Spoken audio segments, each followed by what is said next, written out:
নমস্কার, অমৃতকল্প পত্রিকায় আপনাদের স্বাগত জানানো হচ্ছে। আজকের আমাদের বিষয় রামকৃষ্ণ মঠের আদি কথা। আলোচ্য বিষয় সন্ন্যাসের অভিনব আদর্শ।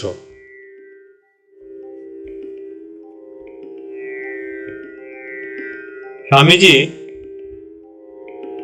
সুনিশ্চিতভাবে জানতেন যে তাঁর বৈপ্লবিক চিন্তাভাবনাকে রূপদান করবার জন্য প্রধান হাতিয়ার হবে আলমবাজার মঠের সন্ন্যাসী ও ব্রহ্মচারীগণ। সে কারণেই তিনি এইসব মঠবাসীদের দিকে বিশেষ নজর দেন।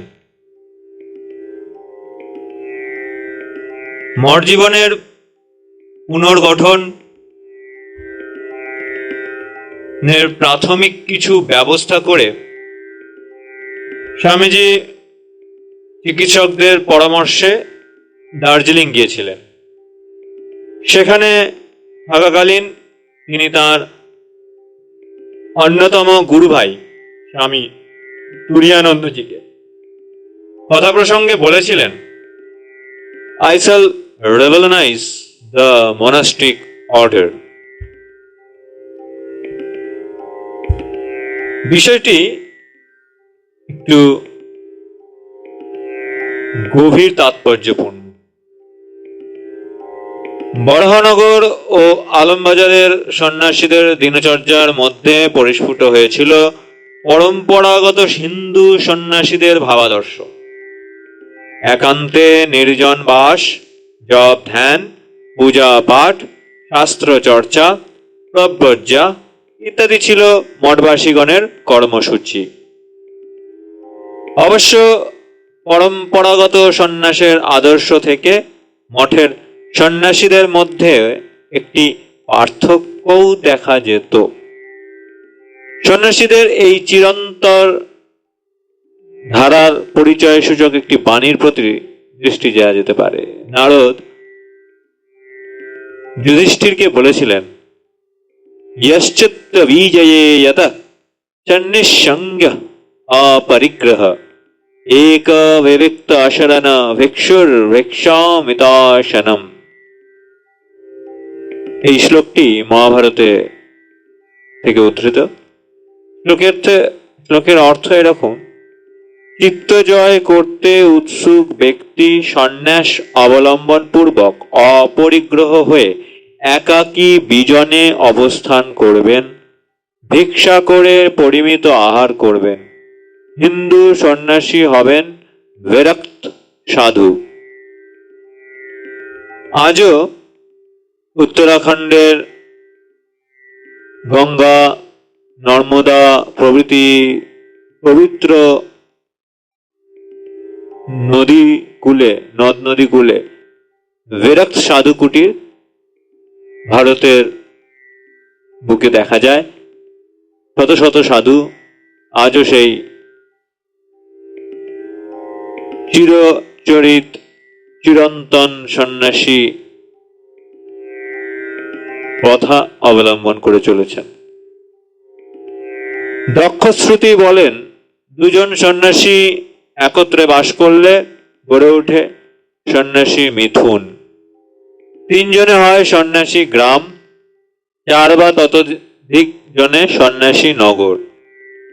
এই সবই ত্যায্য। বৌদ্ধ সন্ন্যাসীগণ বিহারে একই গৃহে বাস করতেন, কিন্তু হিন্দু সন্ন্যাসীদের আদর্শ নিঃসঙ্গ জীবন। শ্রীরামকৃষ্ণের ত্যাগী শিষ্যগণ কাশীপুর বাগানবাড়িতে শ্রীরামকৃষ্ণের স্নেহ ছায়াতে একসঙ্গে বাস করেছেন। বরাহনগরে প্রায় 6 বছর এবং আলমবাজারে 6 বছর তারা গোষ্ঠী জীবন যাপন করেছেন, আবার কখনো ব্রহ্মচর্যায় অতিবাহিত করেছেন। তারা যেখানেই অবস্থান করুন না কেন, তাদের পরস্পরের মধ্যে ছিল গভীর সম্প্রীতি। তাদের গোষ্ঠী জীবনে সন্ন্যাসের মৌল ভাবাদর্শ গুরুত্ব পেয়েছিল, কিন্তু কি মঠে কি হরিদ্বারের কুঠিয়াতে সর্বত্রই তাদের পরস্পরের মধ্যে গভীর প্রীতি অন্য সাধুদের সপ্রশংস দৃষ্টি আকর্ষণ করেছিল। বিদেশ থেকে প্রত্যাবর্তনের পর আলমবাজার মঠের অধিবাসীদের সম্মুখে স্বামীজি সন্ন্যাসের শাশ্বত আদর্শ কে নতুন ডৌলে উপস্থাপিত করলেন। তিনি সংক্ষেপে সন্ন্যাসীর আদর্শ আত্মান মোক্ষার্থং জগৎ হিতায় চ, আর ওই উদ্দেশ্য সাধনের উপায় কামিনী কাঞ্চন ত্যাগ।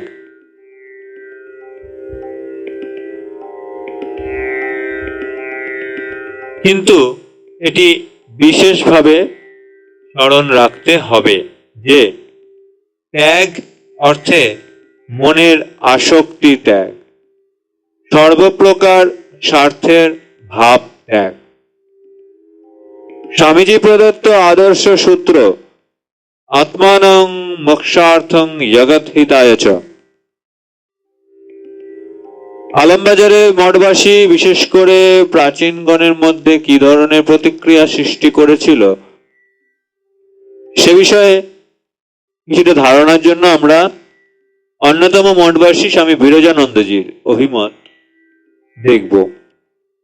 তিনি লিখছেন, বরাহনগরাদি রামকৃষ্ণ মঠ ব্রহ্মচারী ও সন্ন্যাসীদের শিক্ষা ও সাধন কেন্দ্র। ইহার পরিচালক শ্রী ঠাকুরের সন্ন্যাসী শিষ্য বৃন্দ।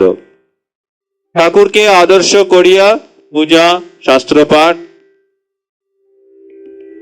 সাধু সেবা, ধ্যান, জপ, ভজনাদি দ্বারা জীবন গঠন ও ভগবান লাভ ইহার মুখ্য উদ্দেশ্য ছিল। ইহাতে গৃহস্থদের হস্তক্ষেপের কোনো অধিকার নাই।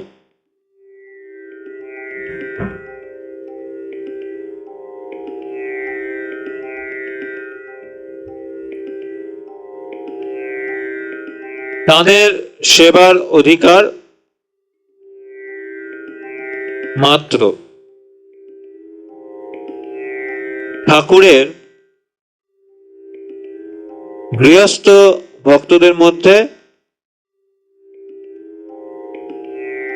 অনেকে বরাহনগর মঠকে প্রাণ জুড়াবার স্থান বলে মাঝে মাঝে আসতেন, সাধুদের স্বহস্তে সেবা করতেন এবং সাধ্যমতো আহার্য জিনিসপত্র ও টাকা দিয়ে সেবা করে আত্মপ্রসাদ লাভ করতেন।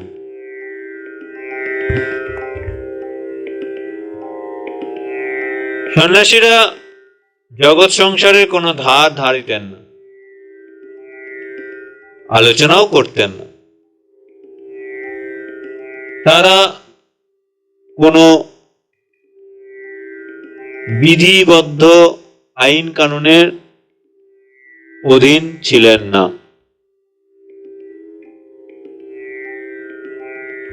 তারা যে যখন যার যখন ইচ্ছা হতো মঠে থাকতেন, বৈরাগ্য উদয় হলে নিঃসম্বল ভাবে দূর দেশে চলে যেতেন।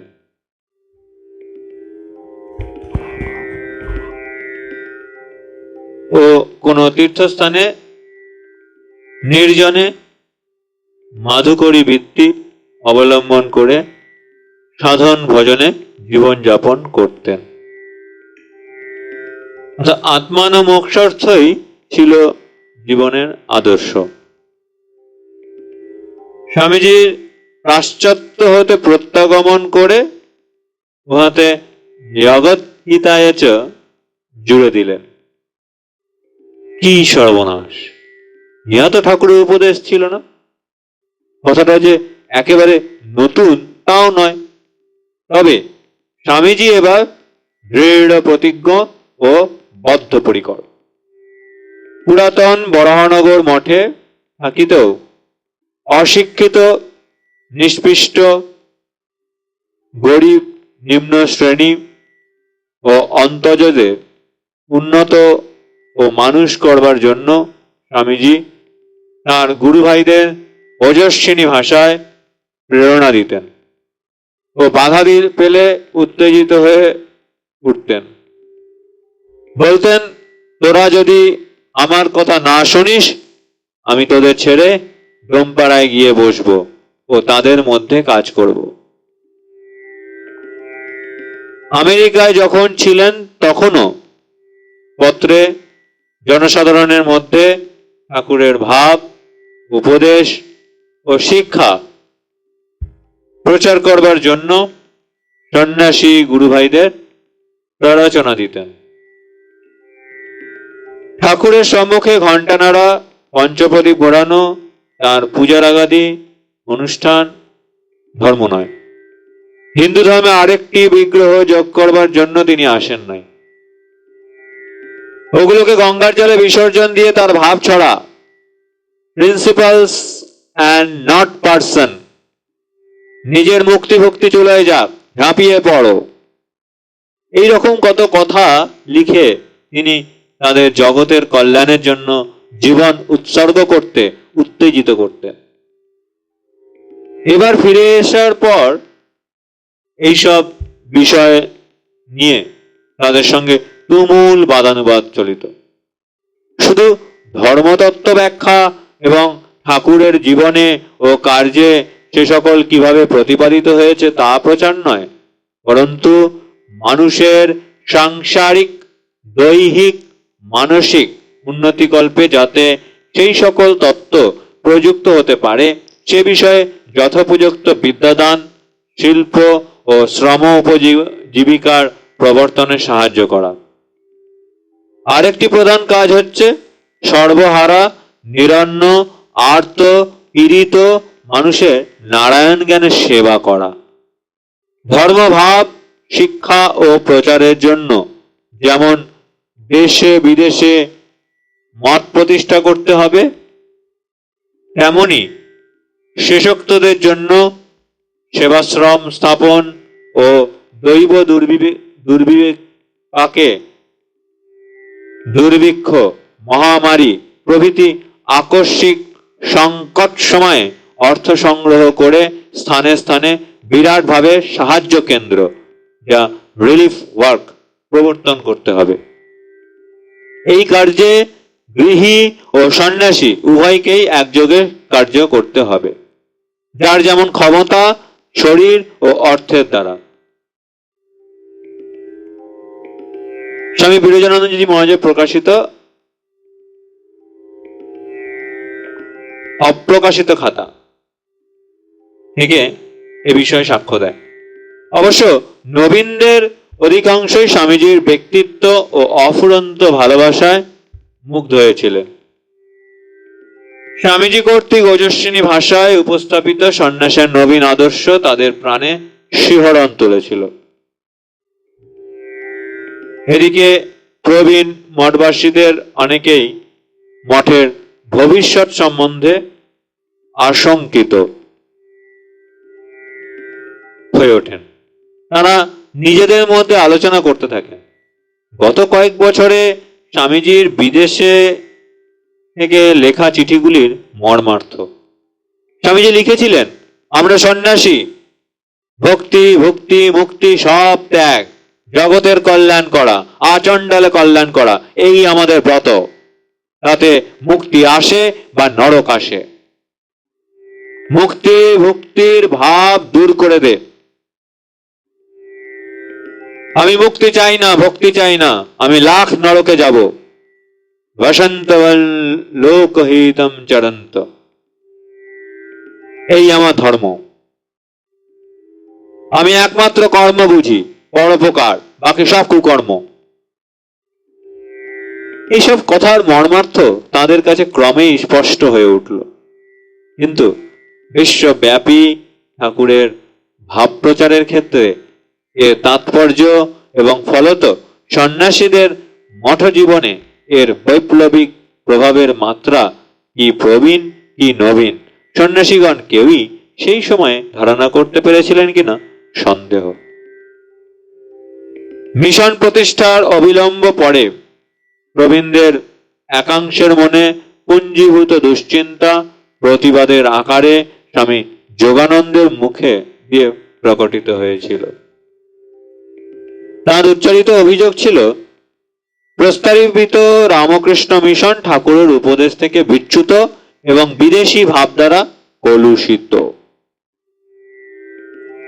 কয়েকদিন পর স্বামী অদ্ভুতানন্দজি স্বামীজিকে বলেছিলেন, ভাই এত ঝঞ্ঝাট কেন আনছো? এতে যে ধ্যান ধারণা সব গুলিয়ে যাবে। অবশ্য ক্রমে এসব বাদ প্রতিবাদ থেমে যায়। প্রবীণরা স্বামীজিকে বলেন, তুমি যা ইচ্ছে করবে তাই হবে, আমরা তো চিরদিনই তোমার আজ্ঞা অনুবর্তী।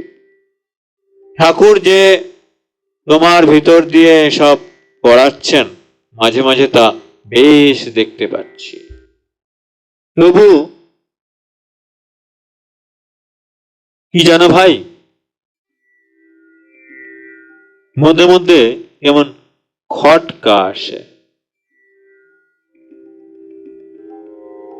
আত্মান মোক্ষার্থং ইয়াগধিতায়চ, এই আদর্শ সূত্রে আপাত বিরোধী দুটি পক্ষ আত্মমুক্তি সাধন ও জগৎ কল্যাণের জন্য সেবা কাজ, এদের সমন্বয় সূচিত হয়েছে। এই দুটি ভাবনার সমুচিত সাধনার দ্বারা অধিকাংশ ব্যক্তি স্বল্প আয়াসে লক্ষ্যের দিকে অগ্রসর হতে পারে। অহংকার বর্জিত সেবা পূজার দ্বারা চিত্তশুদ্ধি হয় এবং ধ্যান ধারণা সহজসাধ্য হয়। দুটি পক্ষের মধ্যে সাম্য স্থাপিত না হলে এবং যে কোনো একটি বিষয়ে অত্যধিক ঝুঁকে পড়লে বিপদ ডেকে আনা হয়। স্বামীজি সাবধান করে বলেছেন, যারা আমার মুক্তি করে দিন রাত মাথা ভাবায় তারা ইতর নষ্ট স্তত ভ্রষ্ট হয়ে বেড়ায়, তাও অনেকবার প্রত্যক্ষ করেছি। অপরপক্ষে ঝুঁকে পড়া ব্যক্তিদের সাবধান করে দিয়ে ঠাকুর বলেছেন, কালীঘাটে দানই করতে লাগলো, কালী দর্শন আর হলো না। এ বিষয়ে স্বামীজির শিষ্য স্বামী কল্যাণানন্দজি বলতেন, শুধু কর্ম দ্বারা লোক ধর্মপথে অগ্রসর হতে পারে না, তার সঙ্গে সঙ্গে উপাসনাও বিশেষ প্রয়োজন। একথা স্বামীজি অনেকবার বলেছেন। স্বামীজির শিষ্য স্বামী কল্যাণানন্দজি 17 অক্টোবর 1927 তারিখে স্বামী দেবানন্দজিকে যে পত্র লিখেছিলেন তাই এ বিষয়ে সাক্ষ্য দেয়। শতবর্ষ কালের অগ্নিতে পরীক্ষিত, বিভিন্ন পরিস্থিতিতে প্রযুক্ত, বহু সুধী কর্তৃক আলোচিত এই আদর্শ সূত্র ক্রমেই জনপ্রিয় হয়ে উঠেছে। কিন্তু এই ভাব আদর্শ প্রবর্তনার সময় মঠবাসীদের একাংশের মনে হয়েছিল, পরম্পরাগত সন্ন্যাস জীবনে এ ধরনের পরিবর্তন অসহনীয়। অপর একাংশ এই ভাবনাকে স্বাগত জানিয়েছিল। যাই হোক, বিপ্লবের জয়ডঙ্কা বেজে উঠেছিল মঠের আঙিনায়, মঠবাসীদের জীবনধারা নতুন খাতে বইতে থাকলো, কিন্তু মঠ সুশৃঙ্খল ভাবেই চলতে থাকে। স্বামী প্রেমানন্দজি 9 মে 1897 তারিখে একটি চিঠিতে স্বামী রামকৃষ্ণানন্দজিকে লিখেছেন, মঠের ওপর মঠের কার্য আজকাল অতি সুন্দরভাবে চলিতেছে।